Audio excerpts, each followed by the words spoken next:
I decided to skip the long loading screen this time.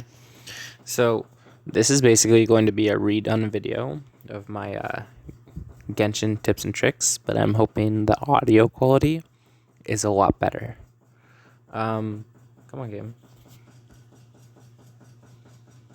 Okay, I see. I'm just figuring out some editing stuff. So basically, you're just gonna give some tips in the game. I already technically did this once, so I'm gonna be rehashing most of it. Most important thing in the game. The most important resource, alright? That would be this right up here. If it's possible, you should always be using resin. You always want your resin recharging, because you use resin for everything. You use it for ley lines, you use it for domains, you use it for bosses, you use it for challenges, you use it for everything. And you only get a certain amount per day. So, resin is very important, especially later, because it's all you can use later for stuff. Right now, like, the game, it's a really fun game, open world, like, lots of fun. I enjoy the game, but there is a grindy phase right now after you're done both the areas, and then resin and daily commissions is all you could use for stuff. So resin is very, very, very important. Always use it to get ascension materials, to get artifacts, stuff like that. I wouldn't really start grinding artifacts until you're like between 35 and 40, because that's when you get that's when you get access to the higher domains, and I'll show that after in a second here. The second most valuable resource. Oh, I'm reconnecting to the server. The game can be very touchy. Please don't go to the loading screen. Please don't go to the loading screen. Just reconnect. Okay. The second most. Oh, I went there again. The second most valuable resource in the game. What am I doing? Is Mora. So, up here, Mora. It's very valuable. You need it to ascend. You need to enhance weapons. You need it to ascend characters. You need it to ascend weapons. You need it to enhance artifacts. You need it to refine. You need it for everything, basically. So it's very easy to run out of Mora, especially if you're working on multiple characters.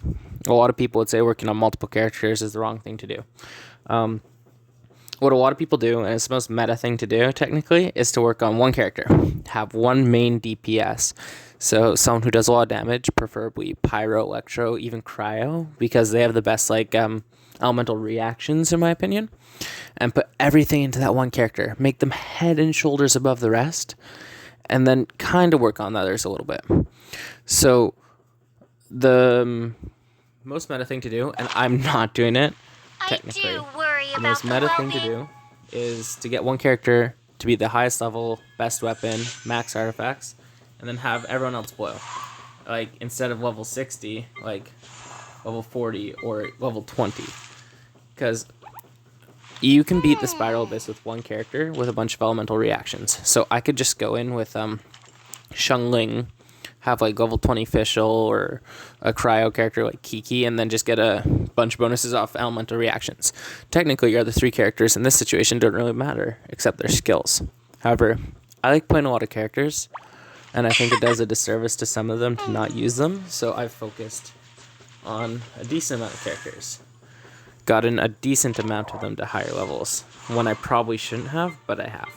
And I don't regret it. my retinue during It my will impromptu suck. absence. It will suck very soon, though, when I have to use a bunch of Ascension things to get them to level 70, and then 70 to 80 and all that. It'll really suck. So I might have to start focusing primarily on one or two. Well, two. But you need more for that. You need more for everything. So around the map, we have events. So this is a Spiral Abyss. It's really good for Primogens. It gets really hard. Then we have things like the Electro Hypostasis, ley lines, bosses, right? Earth Hypostasis. Oh, don't need to mark my map there. And then the flowers, Pyro, and Cryo, which is up here. These give ascension materials, they give artifacts, they give experience. They are what you use to ascend your characters and to make your characters good. Every single one of them requires resin to use. The ley lines, which give you experience and money, requires resin. All the weapon ascension requires resin. That is like the one point I want to drill home. Resin is important. And at the same time, technically you could be like, oh, but there's this item. It's called fragile resin. You could use that. I would not. I actually used a little too much. I have 27 fragile resin. Fragile resin gives you 60 resin. Why don't I use it? Why don't I grind these characters, make them insanely good? Well, there's a reason.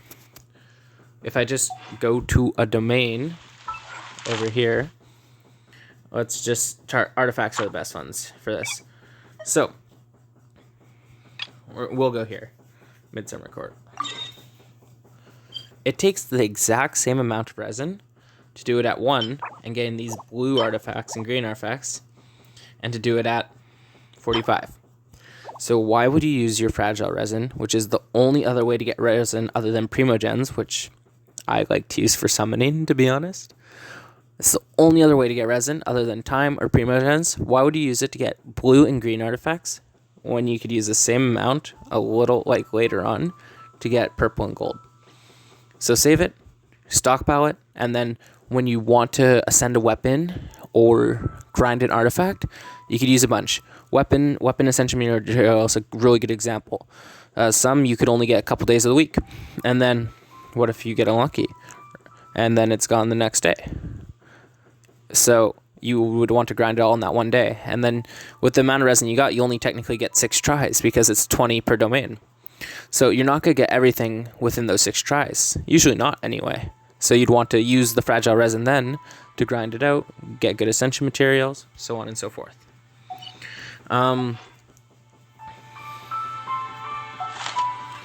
This book's actually very useful, by the way. Oh, wow. That's weird timing.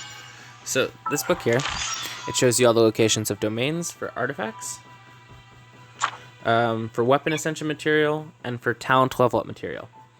However, it also shows where your commissions are, which I just actually got again, and where small bosses and big bosses are.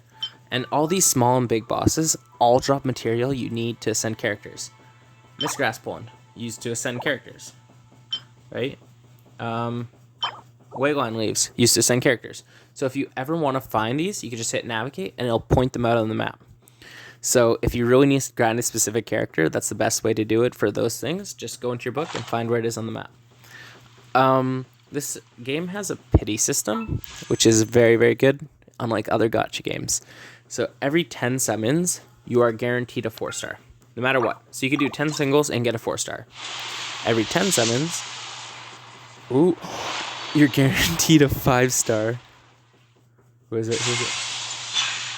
I just got Jean. My roommate's going to be so upset with me. He wants her so bad, even though she's technically the worst 5-star. Every 90 summons, you're guaranteed a 5-star. Guaranteed. And the odds increase towards the end there. My roommate's actually going to be so mad at me, though. He wants her so much. So that's how the pay system works. That is unlike other gacha games. Other gacha games, you're guaranteed jack squat unless it's specified on the banner. This is just in general. Every 10 summons, you get 4-star. Every 90 summons, you could get 5-star. You could obviously get them in between. You could get 10 5-stars in a row. That'd be insanely lucky, but you can. It's just if you get really extremely unlucky, there is a point where that luck will, you'll just get it. So it's really good in that regard. Something to focus on is the way teams are built. I kind of explained it. So most of the best teams have one main DPS. So one character that you stack all the elements on to kill everyone else. I actually didn't really pull an insane main DPS except Klee. Actually, I have Klee. She's my best main DPS technically. So you want to stack all the elements onto Klee. However, the way most teams are built is main DPS, secondary DPS, and then healer or support, or main DPS, secondary DPS, support, healer. So a good example of that would be Klee as the main DPS with, where is she? Fischl as Fischl is one of the best secondary DPSs in the game. Chungling's also a decent secondary DPS. So Official is secondary, Kiki as healer, and Venti as support. Or I could do Klee with Chungling, Official, and Kiki or Venti.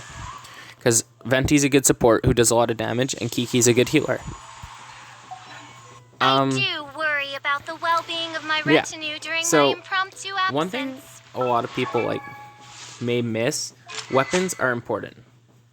Leveling up weapons, getting weapons high. I need to ascend this weapon. I should actually technically be grinding it right now, but I'm not. And artifact sets. You could put 5 great artifacts on its own, and it'd be it'd be horrible because you didn't get the 2-set or 4-set bonuses. You want sets that synergize well with the character you're using. Official, I don't have great sets on right now because you can see I only have 2. However, if you look at this, I have 2-set bonuses for this one. One that increases elemental mastery and one that increases pyro damage. And leveling up those artifacts is also important. Some people, they'll just use one character, and that's all they'll do. It is not as effective. Here, we're going to go fight the Fire Flower, because I need to fight it one more time. I'd have to use Fragile Resin for that. We're going to fight a domain. I want this. So, some characters will just use one character and then just hit things, and they won't use elemental reactions at all, and it just doesn't make sense. Most of the damage from this game comes from the elements interacting with each other, and it's actually just a lot of fun. So take this for example. We're going to do an artifact one, and we're starting at second one, and then we're going to set up our party a little better. Take Barbara off. Barbara's really good against the Firefire. That's why she was on to begin with. And yeah, we'll do that. Ta-da! Klee's here! I could do Chungling. Technically, my Chungling is a lot better than my Klee right now because Constellations. However, I genuinely enjoy using Klee. Simple as that, really. I'll have to work on Jean eventually, too, if I want her to use her. Jean's a jack of all trades, master of none. Good character. Kind of she'd be a really good 4-star, but she's technically the worst or second worst 5-star. But for some reason, my roommate really wants her, so he's gonna be jealous, so I get to rub it in his face. So, elemental reactions are important. We're gonna start with Klee. Alright? Take these guys over here. We throw the bomb. He has fire on him now. And then we do Official, and now he has Electro, and look at that. That's Overload. And then you put fire back on him. Oh. And continue. Overload does a lot of burst damage. Anemo's actually technically not a great element because it doesn't introduce a lot of elemental reactions except Swirl, but Swirl itself is really good because it prolongs the elemental reaction already there. Overload really good. See, when these elements interact, so much damage in comparison to when they don't interact, when it's just them.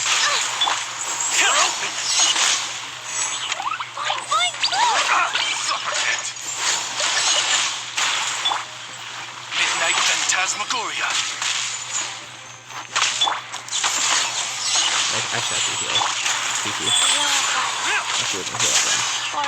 I got lucky. I got a duper 2 on Kiki, so her healing's a lot better, especially when there's some microphone at her talisman there. And we're dealing damage to them with her ghostly little thing out. The wrong test subject. La la la! Dumpy dumpy go! Klee is in very, very good main DPS. So you see how I'm stacking my elements on her? And then Think you can get away? Fire Tornado. And this is why Venti in particular is very good. Swirl. I don't know what Dendro will do, personally. There's some Dendro mages right now. But that's all the Dendro in the game. Here we go! This Venti is really good because of this Engineer. This Engineer makes Venti a particularly good DPS. He almost recharges his own ult, off his ult. How rude! I just used his ult and I'm about to get it back to him. Time for takeoff! And then we switch to Official, introducing electricity to that.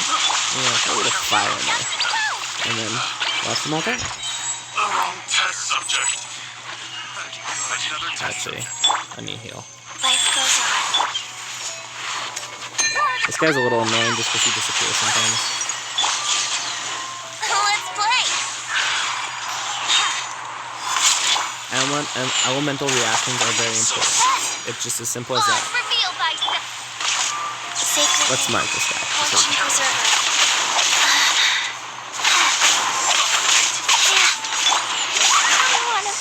Oh, you killed my queen. No escape. And this is why secondary DPS is very important as well.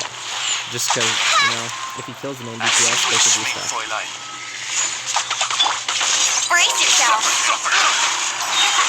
I actually find this one a little annoying. This is the one that gives you this information, which is really good invention. How to use that stuff. No rest for the wicked. This guy that doesn't go for real can be annoying. If you have a really good Doru or others, insane damage. And then we go up, and here are things. That was just me trying to demonstrate how important elemental reactions can be, and hope for Versant Veneer, because I want the 4-piece set. So, always use resin, don't waste Mora, make sure you have a good amount of food if you don't have... Oh, I did get it! That's actually sick! That's huge! Alright, so on and so forth. Just some tips and tricks. I'll try and post more. Explain teams for Spiral Abyss. Maybe good ways to beat Pyro stuff. Like Barbara's insane at level 40 when it comes to Pyro shields and stuff like that. So on and so forth. This is just my remade, hopefully, louder. Because damn, I was quiet in the last one. Genshin tips and tricks. Do not use your fragile resin until you're 35. If not 40, 35 is probably good. I've used a little bit, not a lot though. Save your fragile resin, use your resin, do your daily commissions, but have fun. I do A lot of worry people will about be the like, well-being of my retinue oh, during my you should focus on this impromptu character and this absence. character alone. Play whoever you want to play. I've seen videos of Amber beating the Spiral Abyss level 8. And Amber is the worst character in the game. It's as simple as that. She's the worst character in the game. So you can make whoever you want to play good. Have fun. Bye.